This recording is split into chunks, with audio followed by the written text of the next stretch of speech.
Hello there. Today I'm covering every single known family member of every single gang member.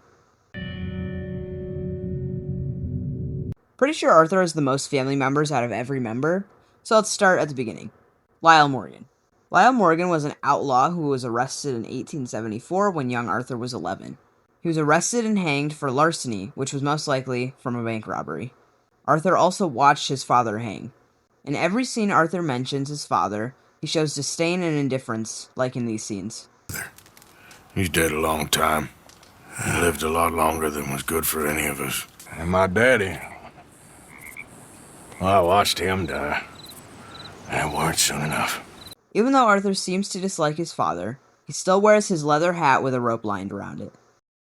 In an unknown year, he married Beatrice, Arthur's mother, whom passed away when Arthur was very young, obviously before he turned 11. So my guess is when Arthur was around 5. Like his dad, he keeps a photo in his tent. But unlike his dad, hers is in a frame and not a mugshot. Also, the flower by his bed was also to do with his mother.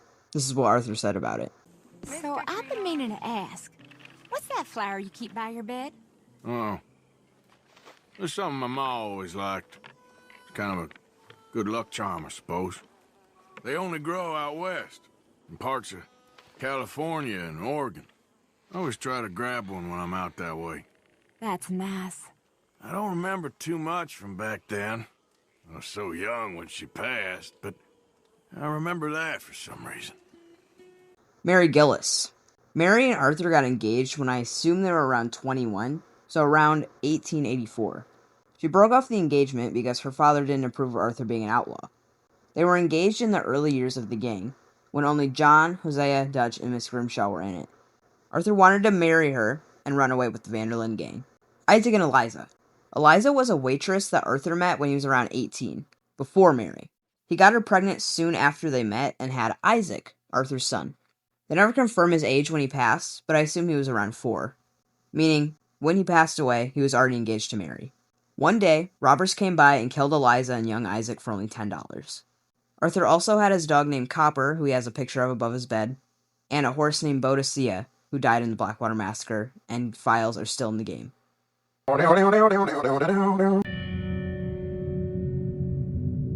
Dutch's father fought and died in the Civil War, leading Dutch to hate the South. Dutch's mother, Greta, lived in Pennsylvania. Dutch ran away from home when he was 15 because they didn't see eye to eye, because he was disobedient. He said even though he left, he still loved her, and she loved him in her own way. She died of unknown reasons and was buried in the Blackwater Church graveyard. Annabelle. Annabelle was Dutch's girlfriend for a very long time. Dutch killed Colm O'Driscoll's brother, and in retaliation, he killed Annabelle, which made Dutch hate Colm all the more.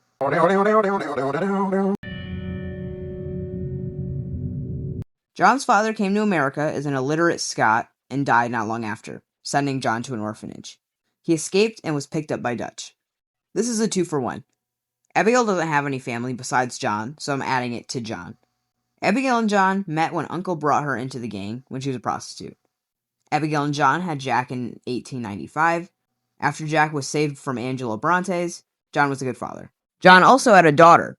We don't know if she died before or after the epilogue, but we think that her name is Rachel, and then he named his epilogue horse after her. Now, let's speedrun members that have no family. 3, 2, 1. Uncle Javier, Karen, Molly, Reverend Kieran, Bill, and Miss Grimshaw. Oh my god, that was first try. In the late 1870s, Micah and his father, Micah Bell Jr., were an outlaw duo that were actually quite known. In the same year, Micah's father was murdered in Ohio. Micah's little brother, Amos, was estranged from Micah and Micah's father because Micah considered him a sissy for moving to San Francisco to protect his daughters. It's implied that he used to be an outlaw duo with Micah and, quote, went soft. He also sent Micah a letter that said if he came within 50 feet of him, he'd kill him.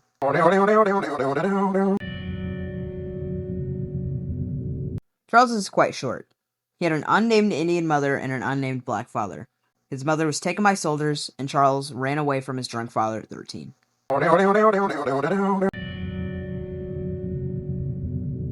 Pearson didn't have any family except an Aunt Kathy and a wife in the epilogue. I didn't add him to the no family list because of his wife.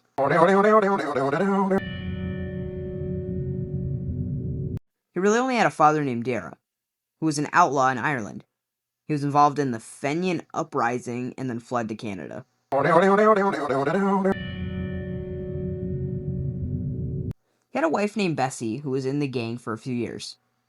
She passed away in between 1883 and 1899, and her and Hosea thought about getting out of the outlaw life, which was why Hosea knows every area the gang goes. He also has a daughter named Cassidy, but I can't find anything on her being canon or real. I've never heard of her in the game or anything, and supposedly she was in love with Javier. So let me know in the comments if she's real. He really only had an enslaved father who was very well read and extremely intelligent. One day Lenny's father was out and a few men killed him. Then a 15-year-old Lenny killed one of them and went on the run until he was picked up by Dutch. He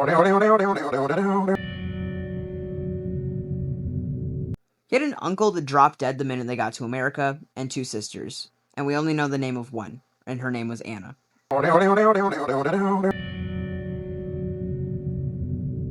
Mary-Beth only had a mother that she spoke of once that died of typhoid right here.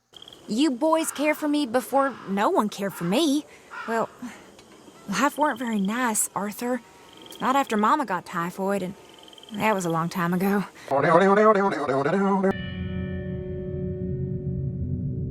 She didn't have any biological family, but you could say the Formans were her family for a few years. She does have a husband in the epilogue named Mr. Pierre and an unnamed daughter, though. Trelawney has a secret family in Saint Denis that you can only come across randomly. He has an unnamed wife, but in Red Dead Online you can hear him call her Mrs. T, and 2 sons named Cornelius and Tarkin. You can hear him talking to them in this scene. Here, let's fill that water glass, Tarkin. It's unlucky to cheers on an empty glass. And this one's for you, Cornelius.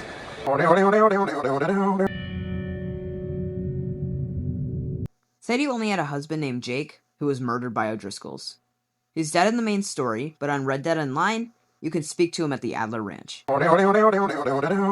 Thanks for watching. If I missed any family members, let me know in the comments. Also, join my Discord server. You get weekly and sometimes daily updates on video production and upload estimates. You can join with the link in my bio. I'll see you next time.